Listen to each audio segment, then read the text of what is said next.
Hi all, welcome back to K2CSE. ഇന്ന് നമ്മൾ ഈ വീഡിയോയിൽ നോക്കാൻ പോകുന്നത് മോഡൽസ് ഓഫ് ഡിസ്ട്രിബ്യൂട്ടഡ് എക്സിക്യൂഷൻ അഥവാ മോഡൽസ് ഓഫ് ഡിസ്ട്രിബ്യൂട്ടഡ് കമ്പ്യൂട്ടിംഗ് എന്താണെന്നാണ്. സോ ഇതിനെ ബേസ് ചെയ്തിട്ടൊരു 12 പോയിൻറ്റ്സ്, പിന്നെ ഒരു ഫിഗർ, ആ ഫിഗറിൻ്റെ അകത്ത് വരുന്ന 3 കാര്യങ്ങൾ, ഇത്രയും കൂടെ മാത്രമേ പഠിക്കാനുള്ളൂ. ഇച്ചിരി സിമ്പിളായിട്ടുള്ള ടോപ്പിക്കാണ്. സോ നമുക്ക് നോക്കാം. ഫസ്റ്റ് പോയിന്റ് എന്ന് പറഞ്ഞാൽ the execution of A process is sequential. That means each statement in the program execute in correct order. അതായത് ഒരു പ്രോസസ്സിൻ്റെ എക്സിക്യൂഷൻ നമുക്ക് സീക്വൻഷ്യൽ എന്ന് പറയണമെങ്കിൽ ആ പ്രോഗ്രാം ഉള്ള മീൻസ് ഒരു പ്രോഗ്രാമിൻ്റെ അകത്തായിരിക്കുമല്ലോ ഒരു പ്രോസസ്സ് ഇരിക്കുന്നത്. സോ ആ പ്രോഗ്രാമിൻ്റെ അകത്തെ സ്റ്റേറ്റ്മെൻ്റ് എല്ലാം കറക്റ്റ് ഓർഡറിലാണെങ്കിൽ, എക്സിക്യൂട്ട് ചെയ്യുന്ന കറക്റ്റ് ഓർഡറിലാണെങ്കിൽ നമുക്ക് ആ പ്രോസസ്സിൻ്റെ സീക്വൻഷ്യൽ എന്ന് പറയാം. ഫസ്റ്റ് പോയിന്റ് കിട്ടിയല്ലോ. അതായത് നമുക്ക് the execution of A process is sequential. ഒരു പ്രോസസ്സിൻ്റെ എക്സിക്യൂഷൻ സീക്വൻഷ്യൽ എന്ന് പറയണമെങ്കിൽ each statement in the program execute in the correct order. ആ പ്രോഗ്രാമിലുള്ള ഓരോ സ്റ്റേറ്റ്മെൻറ്റും കറക്റ്റ് ഓർഡറിൽ എക്സിക്യൂട്ട് ചെയ്താൽ മാത്രമേ അതിൻ്റെ അകത്ത് വരുന്ന ഒരു പ്രോസസ്സ് സീക്വൻഷ്യൽ എന്ന് പറയാൻ പറ്റൂ. ഇനി എന്താ പറയുന്നത്? The action of the process are atomic. പ്രോസസ്സിൻ്റെ ആക്ഷൻസ് ഒക്കെ അറ്റോമിക് ആണ് എന്ന് പറഞ്ഞാൽ എന്തുവാ? That means we can not interrupt it. നമുക്കതിനെ ഇൻറ്ററപ്റ്റ് ചെയ്യാൻ പറ്റത്തില്ല. അതിനെയാണ് എന്തെന്ന് പറയുന്നത്? ആക്ഷൻ ഓഫ് പ്രോസസ്സ് അറ്റോമിക് എന്ന് പറയുന്നത്. അപ്പോൾ നമുക്ക് ഒരു പോയിൻ്റ് ഇവിടെ കിട്ടി. പ്രോസസ്സ് എന്ന് പറയുന്നത് സീക്വൻഷ്യൽ ആണ്. അതേപടി എന്താ പറഞ്ഞേ? Action of the process atomic ആണ്. കാര്യം എന്താ? അതിനെ നമുക്ക് ഇൻറ്ററപ്റ്റ് ചെയ്യാനായിട്ട് പറ്റത്തില്ല. ഓക്കെ. മൂന്നാമത്തെ point, the action of process are modelled into 3 type. നമ്മുടെ പ്രോസസ്സിൻ്റെ ആക്ഷനെ 3 ടൈപ്പായിട്ട് മോഡൽ ചെയ്തിട്ടുണ്ട്. ഒന്ന് ഇൻറ്റേർണൽ ഇവൻറ്റ്സ്, ഒന്ന് മെസ്സേജ് സെൻഡ് ഇവൻറ്റ്, ഒന്ന് മെസ്സേജ് റിസീവ് ഇവൻറ്റ്. 3 എളുപ്പമാണേ. എന്താണ് ഇൻറ്റേർണൽ ഇവൻറ്റ് എന്ന് നമുക്ക് നോക്കാം. ഓക്കെ. അതിന് മുന്നേയായിട്ട് ഒരു ചെറിയൊരു കുഞ്ഞു കുഞ്ഞു കാര്യങ്ങൾ നോക്കാനുണ്ട്. എന്നിട്ട് നമുക്ക് അതിലോട്ട് പോവാം. ലെറ്റ് ഈ സഫിക്സിൽ ഐ എഴുതിയിട്ട് പവറായിട്ട് എക്സ് എഴുതണം. Denote the xth event at process P I. E എന്ന് പറഞ്ഞാൽ ഇവൻ്റാണ്. ഐ ഡിനോട്ട് ചെയ്യുന്നത് പ്രോസസ് നമ്പറാണ്. എക്സ് എന്ന് പറയുന്നത് ഇയുടെ എത്രാമത്തെ ഇവൻറ്റ്. ഓക്കെ. അതായത് ഇ ഐ എക്സ് എന്ന് പറഞ്ഞാൽ xth event of process P I. P I എന്ന് പറയുന്ന പ്രോസസ്സിൻ്റെ എക്സാമത്തെ ഇവൻറ്റ്. ആ ഇവൻറ്റ് കാണിക്കാനാണ് ഇ ഇട്ടേക്കുന്നത്. ഓക്കെ. അപ്പം ഐ എന്ന് പറയുന്ന പ്രോസസ് നമ്പറാണ്. അത്രയും ഓക്കെ ആയല്ലോ. അതായത് ഇ എന്ന് എഴുതി സഫിക്സിൽ ഐ ഇട്ട് മുകളിലൊരു എക്സ് ഇടണം. ഓക്കെ. ഇനി for a message M. M എന്ന് പറയുന്ന മെസ്സേജ് 5ാമത്തെ പോയിൻ്റാണ്. Let send of M and REC of M, അതായത് റിസീവ് ഓഫ് എം ആണ്. Denote it send and receive. നമുക്കറിയാം. അപ്പോൾ സെൻഡ് ഓഫ് എം എന്ന് പറയുമ്പോഴത്തേനും എന്തായിരിക്കും? എം എന്ന് പറയുന്ന മെസ്സേജിൻ്റെ സെൻഡും REC ഓഫ് എം എന്ന് പറയുന്ന ആ മെസ്സേജ് റിസീവ് ആയതിനെ ഡിനോട്ട് ചെയ്യുന്നു. 6ാമത്തെ point, the occurrence of the event change the states of process. അതായത് ഒരു ഇവൻറ്റ് ഒക്കർ ചെയ്യുമ്പം ആ പ്രോസസ്സിൻ്റെ സ്റ്റേറ്റിന് ചേഞ്ച് ഉണ്ടാക്കും. അപ്പോൾ 6.1 എന്താണെന്ന് നോക്കാം. അപ്പോൾ ഈ ഒരു സെൻറ്റൻസ് മനസ്സിലാക്കണമെങ്കിൽ അതിൻ്റെ ഇൻറ്റേർണൽ സെൻറ്റൻസിലോട്ട് നമുക്ക് പോകണം. എന്താ എഴുതിയിരിക്കുന്നത്? അപ്പോൾ ഞാൻ പറഞ്ഞു 3 ടൈപ്പ് ഉണ്ട്. പ്രോസസ്സിനെ നമ്മൾ 3 മോഡൽസായിട്ട് 3 രീതിയിൽ മോഡൽ ചെയ്തിട്ടുണ്ടെന്ന് പറഞ്ഞു പ്രോസസ്സിൻ്റെ ആക്ഷൻസിനെ. അപ്പോൾ അതിൽ first internal event. Internal events occurs the process states change. എന്താണ് internal event? Occurs the process states change. അതായത് ഇപ്പം ഒരു ഇൻറ്റേർണൽ ഇവൻറ്റ് ഉണ്ടാവുകയാണെങ്കിൽ ആ പ്രോസസ്സിൻ്റെ സ്റ്റേറ്റ് ചേഞ്ച് ആവും. ഓക്കെ. അതായത് നമ്മളെന്താ ഒരു ഇൻറ്റേർണൽ ഇവൻറ്റ്സ് എന്ന് പറയുമ്പോൾ കുറേ ഇവൻറ്റ്സിൻ്റെ ഇടയിൽ ഒരു ഇവൻറ്റ് വരും. അത് നമുക്കൊരു ഫിഗർ ലാസ്റ്റ് ഉണ്ടെന്ന് പറഞ്ഞില്ല. ആ ഫിഗർ പറയുമ്പോൾ മനസ്സിലാവും. അപ്പോൾ ഒരു ഇൻറ്റേർണൽ ഇവൻറ്റ് ഉണ്ടാവുകയാണെങ്കിൽ ആ പ്രോസസ്സിൻ്റെ സ്റ്റേറ്റ് ചേഞ്ച് ആവും. ഇനി എന്താ പറയുന്നത്? രണ്ടാമത്തെ ഈ മെസ്സേജ് സെൻഡ് ഇവൻ്റ് ഇല്ലേ, അതാ പറയുന്നത് 6.2. If send event occurs the state of sender and communication channel of send event will change. അതാ പറയുന്നത്. അതായത് സെൻഡ് ഇവൻറ്റ് ഒക്കർ ചെയ്ത് കഴിഞ്ഞാൽ ആരാണോ സെൻഡ് ചെയ്തത് ആ സെൻഡ് ചെയ്ത സെൻഡറിൻ്റെ സ്റ്റേറ്റും ഏത് കമ്മ്യൂണിക്കേഷൻ ചാനൽ വഴിയാണോ സെൻഡ് ചെയ്തത് ആ ചാനലിൻ്റെ സ്റ്റേറ്റും ചേഞ്ച് ആവും. ഓക്കെ. അടുത്ത റിസീവ് ഇവൻ്റ് അല്ലേ? Likewise the receive event. അപ്പോൾ റിസീവ് ഇവൻറ്റിൻ്റെ സെൻറ്റൻസ് നമുക്ക് എങ്ങനെ പറയാം? If receive event occurs the state of receiver and communication channel of the receive event will change. ഇതുപോലെ പറഞ്ഞാൽ മതി. അതായത് റിസീവ് ഇവൻറ്റ് ഉണ്ടായിക്കഴിഞ്ഞാൽ ആരാണോ റിസീവ് ചെയ്യുന്ന അയാളുടെ സ്റ്റേറ്റും ഏത് മീഡിയം വഴിയാണോ റിസീവ് ചെയ്യുന്നത് ആ ചാനലിൻ്റെ സ്റ്റേറ്റും ചേഞ്ച് ആവും. അപ്പോൾ ഇത്രയും പോയിൻറ്റ്സ് ക്ലിയർ ആയല്ലോ. അപ്പോൾ ആദ്യം നമ്മൾ പറഞ്ഞ പോയിൻറ്റ്സ് എന്തുവാണ്? ഒരു പ്രോസസ്സിൻ്റെ എക്സിക്യൂഷൻ സീക്വൻഷ്യൽ ആണ് എന്ന് നമ്മൾ പറയണമെങ്കിൽ എന്ത് പറയണം? ആ പ്രോഗ്രാമിൻ്റെ അകത്തുള്ള എല്ലാ സ്റ്റേറ്റ്മെൻറ്റും കറക്റ്റ് ഓർഡറിൽ എക്സിക്യൂട്ട് ആവണം. അടുത്ത് നമ്മൾ എന്താ പറയുന്നത്? ഒരു പ്രോസസ്സിൻ്റെ ആക്ഷൻ അറ്റോമിക് ആണ് എന്ന് പറഞ്ഞാൽ എന്താ? നമുക്ക് ആ ആക്ഷൻസിനെ ഒന്നും ഇൻട്രപ്റ്റ് ചെയ്യാൻ പറ്റത്തില്ല. പിന്നെ നമ്മൾ പോയിന്റ് എന്താ പറഞ്ഞത്? ആ പ്രോസസ്സിൻ്റെ ആക്ഷൻ എന്ന് പറയുന്നതിന് നമ്മൾ 3ആയിട്ട് മോഡൽ ചെയ്തിട്ടുണ്ട്. Internal event, message send event, message receive event. Okay, അപ്പോൾ ഇത് ക്ലിയർ ആയിട്ട് ഒരു ഫിഗർ വരുമ്പോൾ മനസ്സിലാവും.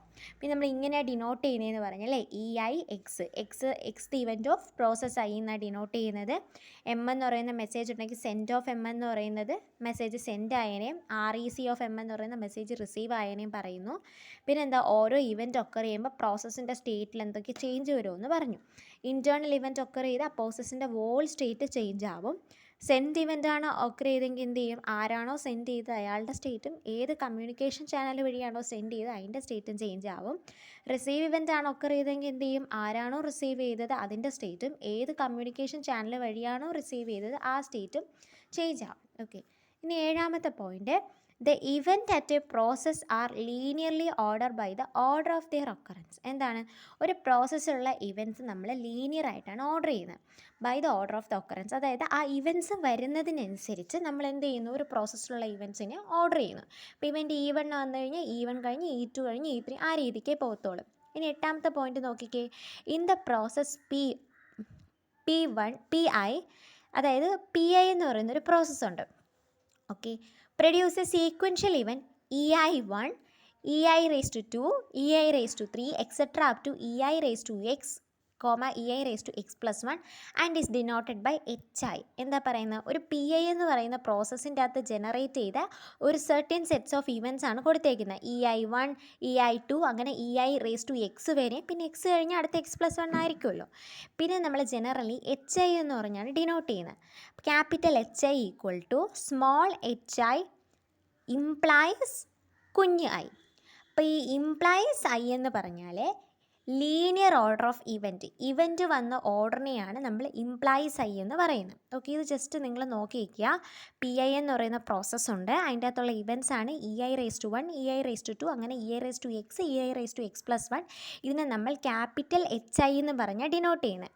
അപ്പോൾ ഈ HI എന്ന് പറഞ്ഞാൽ എങ്ങനെ വരുന്നു? HI ടെൻസ് ടു I എന്ന് പറഞ്ഞ് വരും. ഓക്കെ, ഈ ഇംപ്ലൈസ് ഐനെ നമ്മൾ എന്താ പറയുന്നത്? ലീനിയർ ഓർഡർ ഓഫ് ഇവൻറ്റ് എന്നാണ് പറയുന്നത്. സോ ഇവൻറ്റ് ഒക്കർ ചെയ്ത ഓർഡറിനെ കാണിക്കാനാണ് ഇംപ്ലൈസ് ഐ കൊടുത്തേക്കുന്നത്. ഇനി റിലേഷൻ, അതായത് ഇപ്പോൾ നമ്മൾ HI ടെൻസ് ടു I എന്നല്ലേ കൊടുത്തേക്കുന്നത്, അതാണ് ആ റിലേഷൻ ടെൻസ് ടു I എന്ന് പറഞ്ഞാൽ എക്സ്പ്രസ് ദ 9ാമത്തെ പോയിൻ്റാണ്. ഈ ഒരു റിലേഷൻ ടെൻസ് ടു I എന്ന് പറഞ്ഞാൽ express casual dependency among the events of P. ഇവൻറ്റുകളുടെ കാഷ്വൽ ഡിപ്പെൻഡൻസി ഒന്നുമില്ല. ഇപ്പം നമ്മൾ പറയത്തില്ലേ ഒരെണ്ണം കൊണ്ട് മറ്റൊരെണ്ണം ഉണ്ടായി, അതിനെയാണ് കാഷ്വൽ ഡിപ്പെൻഡൻസി എന്ന് പറയുന്നത്. അതായത് ഇപ്പോൾ EI raised to 1 കഴിഞ്ഞിട്ടാണ് EI raised to 2 ഉണ്ടായത്. അതിൻ്റെ അർത്ഥം EI raised to 1 കൊണ്ട് EI raised to 2 ഉണ്ടായി. അപ്പം ഇവർ രണ്ടുപേരും കാഷ്വൽ ഡിപ്പെൻഡൻസി ആണ്. ഇനി നമുക്കിവിടെ പറയാം EI raised to 2 കൊണ്ട് EI raised to 3 ഉണ്ടായി. അപ്പോൾ ഇവർ രണ്ടുപേരും കാഷ്വൽ ഡിപ്പെൻഡൻസി ആണ്. അതിനെയാണ് കാഷ്വൽ ഡിപ്പെൻഡൻസി എന്ന് പറയുന്നത്. അതായത് ഇയാൾ കൊണ്ട് ഇയാളുണ്ടായി. റിലേഷൻ ടെൻസ് ടു I എന്ന് പറയുന്നത് express casual dependency among the events of Pയിലുള്ള ഇവൻറ്റിൻ്റെ കാഷ്വൽ ഡിപ്പെൻഡൻസി ആണ് എന്ത് ചെയ്യുന്നത്? അവിടെ ഡിനോട്ട് ചെയ്യുന്നത്. ഇനി 10ാമത്തെ പോയിന്റ് നോക്കാം. സിമ്പിളാണ് 10ാമത്തെ പോയിന്റ്. എന്താ പറയുന്നത്? Send and the receive event signify the casual dependency from the sender to receiver. ഇപ്പോൾ സെൻഡ് കഴിഞ്ഞിട്ടല്ലേ റിസീവ് ആയത്, അതിൻ്റെ അർത്ഥം എന്തുവാ? സെൻഡറിൽ നിന്ന് റിസീവറിലോട്ടുള്ള കാഷ്വൽ ഡിപ്പെൻഡൻസിയാണ് അവിടെ കാണിക്കുന്നത്. Send and receiver event signify the casual dependency from sender to receiver. Okay, ഇനി 11ാമത്തെ point. A relation implies message that captures the casual dependency due to the message exchange. അതായത് ഒരു റിലേഷൻ ഇംപ്ലൈസ് മെസ്സേജ് ആണെങ്കിൽ അതെന്താ capture ചെയ്യുന്നത്? ആ relation കൊണ്ട് message exchange കൊണ്ട് ആ റിലേഷനിലുണ്ടായ കാഷ്വൽ ഡിപ്പെൻഡൻസി. അല്ലാതെ നമുക്ക് സിമ്പിളായിട്ട് പറയാം റിലേഷൻ എങ്ങനെ മെസ്സേജിനെ ഡിപ്പെൻഡ് ചെയ്യുന്നു എന്ന് നമുക്ക് പറയാം. ഈ റിലേഷൻ ഇംപ്ലൈസ് മെസ്സേജ് എന്ന് പറഞ്ഞാൽ that capture the casual dependency due to the message exchange. ആ ഒരു മെസ്സേജ് എക്സ്ചേഞ്ച് ചെയ്തത് കൊണ്ടുണ്ടായ കാഷ്വൽ ഡിപ്പെൻഡൻസി. ഇപ്പോൾ ഇവിടെ നോക്കിക്കേ, send of M implies message receive of M. Okay, അപ്പോൾ ആ മെസ്സേജ് എക്സ്ചേഞ്ച് കൊണ്ടുണ്ടായ കാഷ്വൽ ഡിപ്പെൻഡൻസി അല്ലെങ്കിൽ സെൻഡ് കൊണ്ടുണ്ടായ അല്ലെങ്കിൽ റിസീവ് എങ്ങനെ സെൻഡിനെ ഡിപ്പെൻഡ് ചെയ്യുന്നു എന്ന് നമുക്ക് പറയാം. ഓക്കെ, ഇനി 12ാമത്തെ ലാസ്റ്റ് പോയിൻ്റ് എന്ന് പറഞ്ഞാൽ ഒരു ഫിഗറിനെ പറ്റിയാണ് പറയുന്നത്. ഓക്കെ, അപ്പോൾ ആ ഫിഗർ ഞാൻ കാണിച്ചു തരാം. ഇതിൽ ഹൊറിസോണ്ടൽ ലൈൻ എന്ന് പറയുന്നത് പ്രോസസ്സിൻ്റെ പ്രോഗ്രസ്സിനെയാണ് റെപ്രസെൻ്റ് ചെയ്യുന്നത്. P1 എന്ന് പറയുന്ന ഹൊറിസോണ്ടൽ ലൈൻ, P2 എന്ന് പറയുന്ന ഹൊറിസോണ്ടൽ ലൈൻ, P3 എന്ന് പറയുന്ന ഹൊറിസോണ്ടൽ ലൈൻ. ഇതെന്താ ഡിനോട്ട് ചെയ്യുന്നത്? Progress of the process. ഇനി ഇതിൻ്റെ അകത്തുള്ള ഡോട്ടുകളില്ലേ, ആ ഡോട്ട് റെപ്രസെൻറ്റ്സ് ദ ഈവൻറ്റ്സ്. അതായത് E1 എന്ന് പറയുന്ന ഈവൻറ്റ്, E12 എന്ന് പറയുന്ന ഈവൻറ്റ്, E13 എന്ന് പറയുന്ന ഈവൻറ്റ്. ഓക്കെ, പിന്നെ ഇതിൻ്റെ സ്ലാൻഡിങ് ലൈൻസ് ഇല്ലേ ചരിച്ചെടുത്തേക്കുന്ന, അത് മെസ്സേജ് ട്രാൻസ്ഫറിനെ ഡിനോട്ട് ചെയ്യുന്നത്. അപ്പോൾ ഈ ഹൊറിസോണ്ടൽ ലൈൻ എന്ന് പറയുന്നത് നമ്മുടെ പ്രോസസ്സിൻ്റെ പ്രോഗ്രസ്, ഈ ഡോട്ട് എന്ന് പറയുന്നത് ഇവൻറ്റിനെയും, സ്ലാൻഡിങ് ലൈൻസ് എന്ന് പറഞ്ഞാൽ എന്തുവാണ്? Message transfer. അതാണ് 12ാമത്തെ point. The horizontal line denotes the progress of the process. The dot represents the event. The slanting line denotes the message transfer. നോക്കിക്കേ, ഇപ്പോൾ P1 എന്ന് പറയുന്ന പ്രോസസ്സ് ആയതുകൊണ്ടാണ് E1⁻1, E1⁻2, E1⁻3. 1 എന്ന് പറയുന്നത് പ്രോസസ്സ് നമ്പറാണ്, നമ്മൾ ഓൾറെഡി പറഞ്ഞതാണ് ഇതിൻ്റെ ഡിനോഷൻ. ഇത് ഒന്നാമത്തെ ഇവൻറ്റ്, രണ്ടാമത്തെ ഇവൻറ്റ്, മൂന്നാമത്തെ ഇവൻറ്റ് അങ്ങനെ കൊടുത്തേക്കും. അപ്പോൾ ഇതിൽ നിന്ന് നമുക്ക് ഇൻറ്റേർണൽ ഇവൻറ്റും സെൻഡ് ഇവൻറ്റും റിസീവ് ഇവൻറ്റും നോക്കണം. ഇതിനെ സ്പേസ് ടൈം ഡയഗ്രാം എന്നാണ് പറയുന്നത്. ഓക്കെ, അപ്പം ഇവിടെ നോക്കിക്കേ, ഈ E12 നിന്ന് E22 മെസ്സേജ് അയച്ചേക്കുക അല്ലേ? അപ്പോൾ അതെന്ന് പറയുന്നത് സ്ലാൻഡിങ് ലൈനിൽ മെസ്സേജ് സെൻഡാണ്. അതാണ് സെൻഡ് ഇവൻ്റ് ആയിട്ട് E12 എടുത്തേക്കുന്നത്. ഇതിന് ഇങ്ങോട്ടല്ലേ മെസ്സേജ് അയച്ചേക്കുന്നത്? Send message to the process 2. അത് പ്രോസസ് 2 മെസ്സേജ് സെൻഡ് ചെയ്തേക്കുന്നത്. ഇനി E13 എന്ന് പറയുന്നത് ഇതാണ്, നടുക്ക് കിടക്കുന്നതാണ്. ഞാൻ പറഞ്ഞു ഇൻറ്റേർണൽ ഇവൻറ്റ്സ് എന്ന് പറഞ്ഞാൽ നടുക്ക് കിടക്കുന്നതാണ്. അതായത് 1, 2, 3, 4. അപ്പോൾ ഈ 2 ഇവിടെ, 2 ഇവിടെ. സോ ഇവിടെ നടുക്ക് കിടക്കുന്നതാണ് E13. E13 is the internal event അഥവാ മിഡിൽ ഇവൻറ്റ്. ഇനി റിസീവ് ഇവൻറ്റ് നമുക്ക് കണ്ടുപിടിക്കണം. നോക്കിക്കേ, ഇവിടെ നിന്ന് ഇങ്ങോട്ട് മെസ്സേജ് റിസീവ് ചെയ്യുവാണ്. അപ്പം നമുക്ക് എന്ത് പറയാം? E14 is the receive event. എങ്ങനെ പറയാം? Receive the message of process P3. P3യുടെ മെസ്സേജ് ഇയാളാണ് റിസീവ് ചെയ്യുന്നത്. ഇത്രയേ ഉള്ളൂ. സിമ്പിൾ അല്ലേ ഈ model? Okay, thanks for watching. Please like, share and subscribe my channel.